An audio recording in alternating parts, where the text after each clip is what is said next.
Continuing with our review of section 3.9, we will end with the last application of logarithmic differentiation. So, logarithmic differentiation,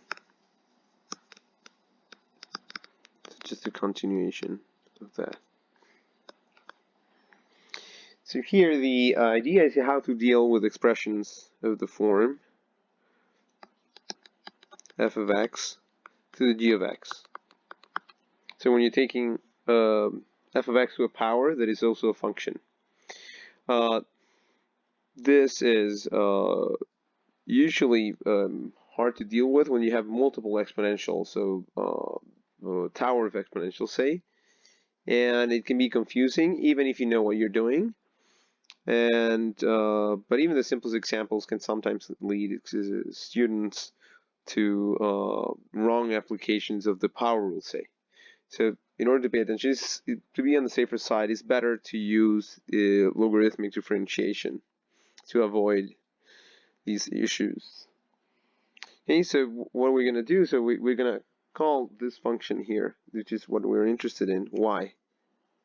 Okay, just like whenever we don't know exactly what y is, I mean we know in this case, but we'll try to deal with this expression using logarithmic differentiation.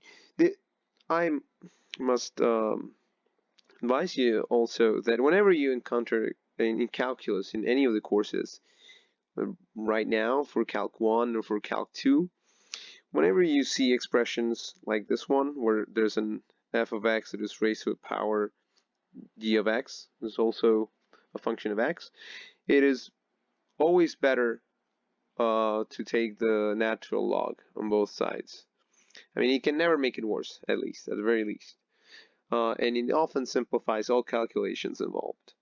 This is also true, and we will see very soon that this will apply also when we are learning the L'Hopital's rule. When we have to deal with indeterminate forms, it is whenever you see something like this, then the first instinct for you should be to take the natural log. Okay, so this is exactly what we're going to do. We're going to apply the natural log on both sides. And remember what happens with the exponent comes down multiplying the natural log of f of x. So now we turn the problem of differentiating everything here into a problem of differentiating a product and composition.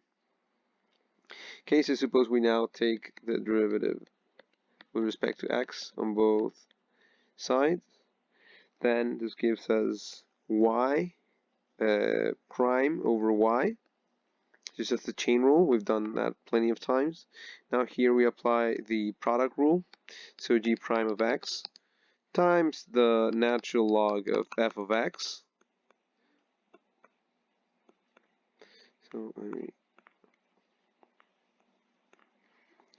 right to the natural log of f of x, and then plus g of x times 1 over f of x times f prime of x. And so, just like before, when we're dealing with complicated products, y prime can then be written as y times g prime of x times the natural log of f of x plus g of x divided by f of x times f prime of x. Or y prime, and remember what y was, y is equal to f of x to the g of x. So it's just f of x to the g of x times g prime of x times the natural log of f of x plus g of x.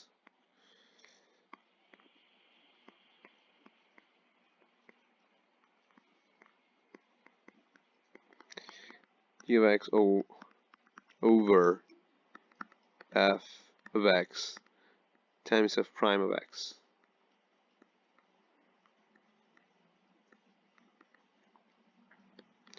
Okay, so this is the final answer that we have. Okay, so this is the last application. Remember to keep this kind of form in mind. Whenever you encounter something like this, you should better try to apply the natural log almost immediately as an instinct. And after that, I mean, whatever they're asking you to do is going to become much easier. Okay, so this basically ends that the section, the review of 3.9. But now we'll just end with a couple of examples. Just one more example that we talked about in one of the previous videos. For instance, say, so a few problems. Here's one problem. We'll start with a problem that involves the most basic application of implicit differentiation.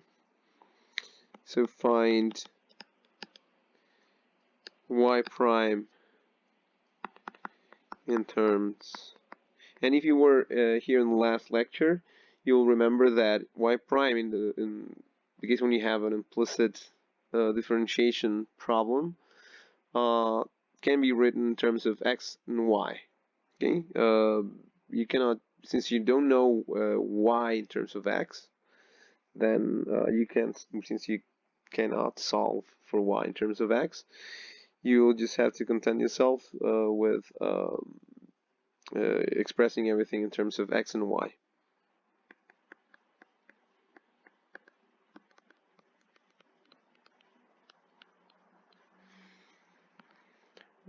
And this is for tan x squared times y is equal to x plus y cubed. Here we take the derivative with respect to x on both sides, and we end up with, and this is something you know very well, what is the derivative of tan is secant squared x squared y, and then we need to apply the chain rule to get 2xy plus x squared, and then here the derivative of y, which is y prime, not 1. Avoid that mistake. We are differentiating with respect to x, not to y. Y is a function of x, so y is an f of x. And on the other side, we get 3x plus y squared, and what's the derivative of what's inside is 1 plus, and the derivative of y with respect to x is y. It's y prime.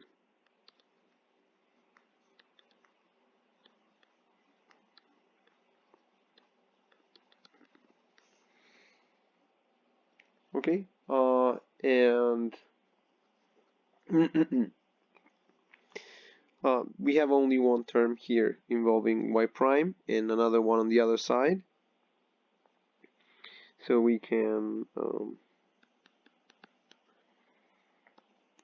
isolate these terms. So we have one term with y prime, this other one, secant squared of x squared y times x squared, and this will come to the other side. This one on the right hand side will come to the left hand side with a minus sign, so minus 3x plus y squared. In everything that depends only on x and y will be moved to the right hand side. Minus secant squared x squared y. Oh, times 2xy. I forgot that term. Times 2xy, which corresponds to this term here. 2xy times secant squared x squared, secant squared of xy.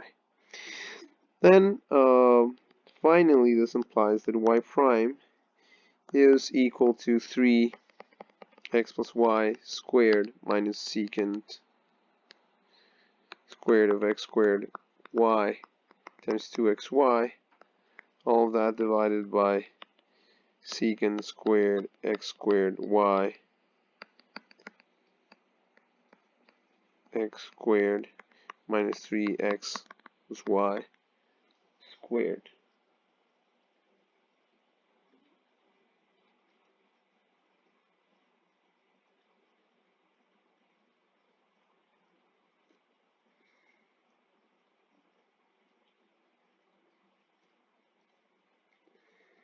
Okay.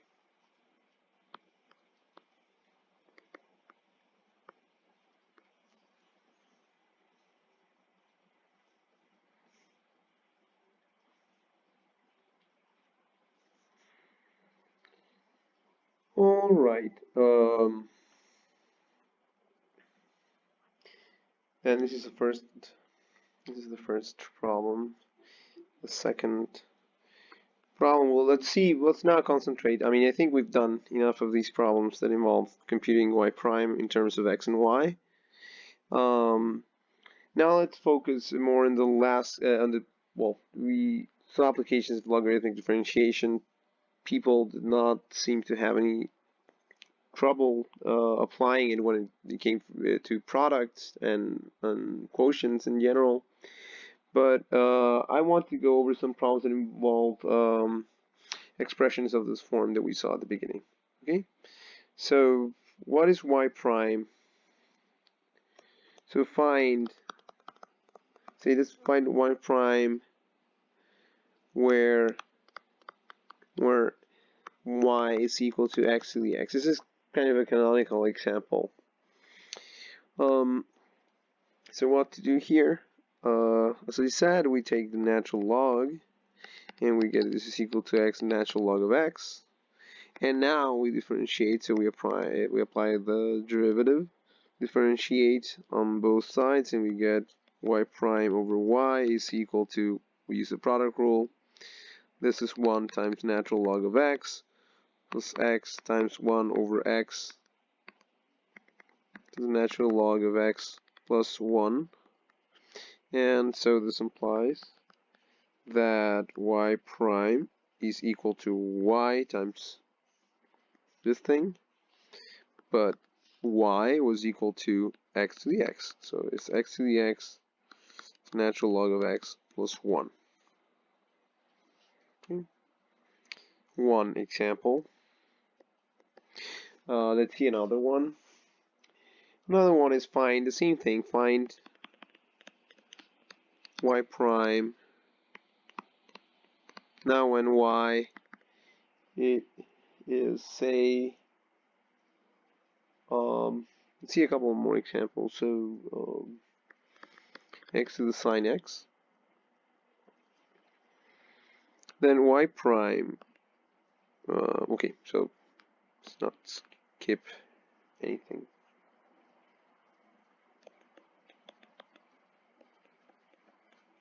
So natural log of y will be sine of x times the natural log of x, and when we differentiate, we get y prime over y is equal to, well, cosine x, we apply the product rule, natural log of x, sine x divided by x, because 1 over x is the derivative of natural log of x. Okay, so again, we have y prime is equal to x sine of x times cosine of x, natural log of x plus sine x over x. So what's going on here? Y prime is equal to y, so moving this thing over here, which happens to be x to the sine of x. Okay, so some more exotic applications that you may run into from time to time involve expressions of the form. So try to find, again, find y prime for y equals x to the x to the x, say. Okay, and this is just it's the same thing. It's just you need to apply the same differentiation technique twice. So let's see. Here, natural log of y will be equal to natural log of this expression. So here the exponent is x to the x. It's not the last x on top. It's x. So you're raising x to this whole thing. So it would be x to the x times the natural log of x. Okay, and then when you take derivatives, you always end up with y prime over y on the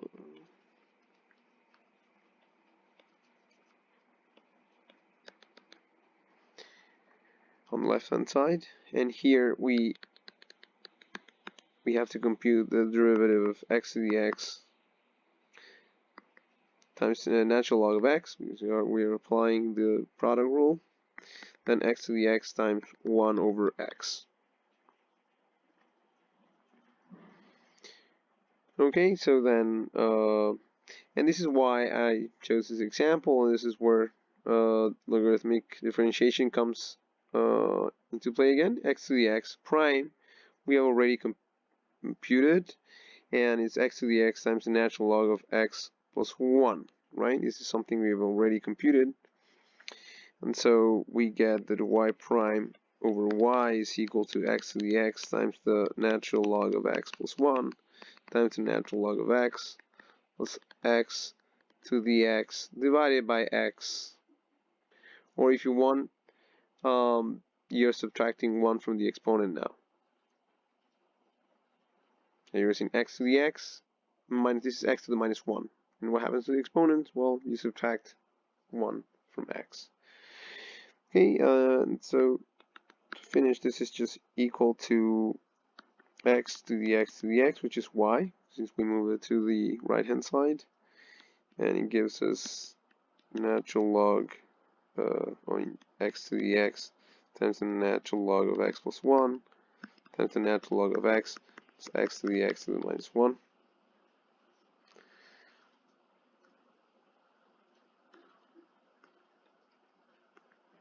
Okay, so this is our final answer. Let me see.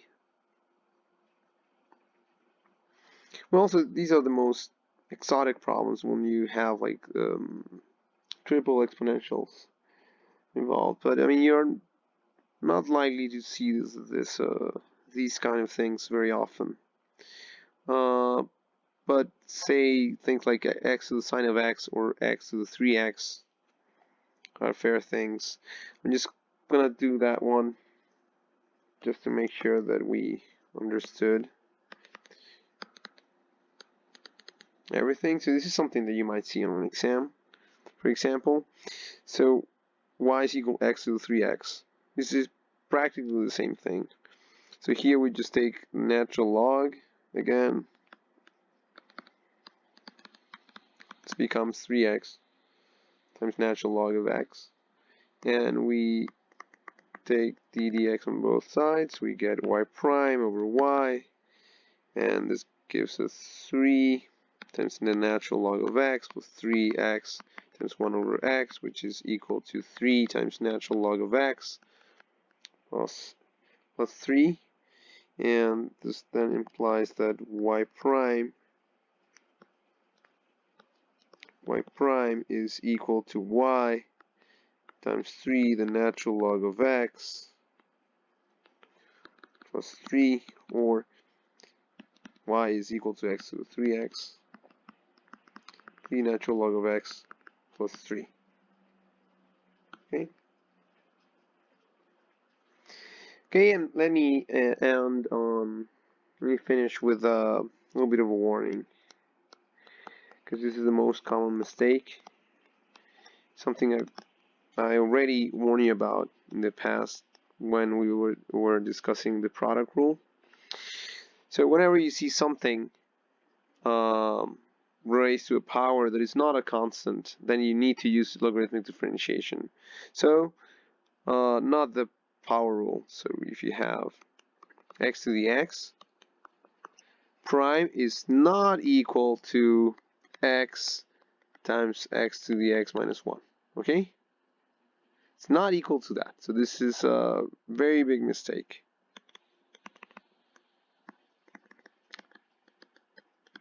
Here we have to use, so the exponent here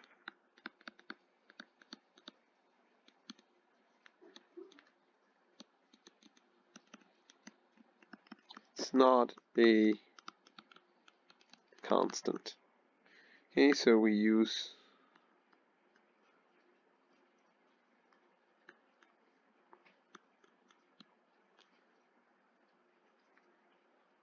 must use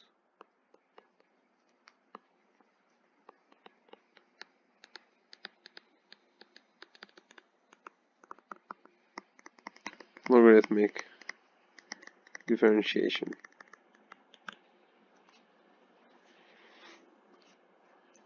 Okay, that's it for now. We'll continue with related rates continue with the next section, which is about related rates. That's it.